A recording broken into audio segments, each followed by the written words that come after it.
ഞാനിപ്പോൾ നിൽക്കുന്നത് ആലപ്പുഴയിലാണ്. ആലപ്പുഴ ബോട്ടിയെട്ടിയിലാണ്. എന്താണെന്നല്ലേ, കുട്ടനാട് പോകാൻ വേണ്ടിയാണ്. നമ്മൾ കുട്ടനാട് വരുമ്പോൾ ഒരിക്കലും മിസ് ചെയ്യാൻ പാടില്ലാത്തൊരു കാര്യമാണ് ഇവിടുത്തെ ബോട്ടിംഗ്. നമ്മൾ ഏതൊരു ഭാഗത്തേക്ക് പോയാലും അവിടെയെല്ലാം നമ്മളെ കാത്തിരിക്കുന്ന ഒരുപാട് കാഴ്ചകളുണ്ട്. ഇപ്പോൾ രാവിലെ ഇവിടുന്ന് 8:20 ബോട്ടൊക്കെ സ്റ്റാർട്ട് ചെയ്യുന്നത്. അത് കഴിഞ്ഞാൽ പിന്നെ 10:45 10:45 ബോട്ടിലാണ് ഇപ്പോൾ ഞങ്ങൾ പോയിക്കൊണ്ടിരിക്കുന്നത്.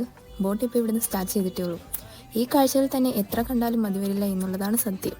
അതുകൊണ്ട് തന്നെയാണ് കേരളത്തിലെ ടൂറിസ്റ്റ് മേഖലയിൽ ഒരു മസ്റ്റ് വിസിറ്റ് പ്ലേസ് ആയിട്ട് ഈ കുട്ടനാട് ഇപ്പോഴും നിലനിൽക്കുന്നത്. താരാപദമാകെ കനിവേകും പകലോ നെങ്ങോ മാഞ്ഞു പറയൂ നീ പ്രാണൻ.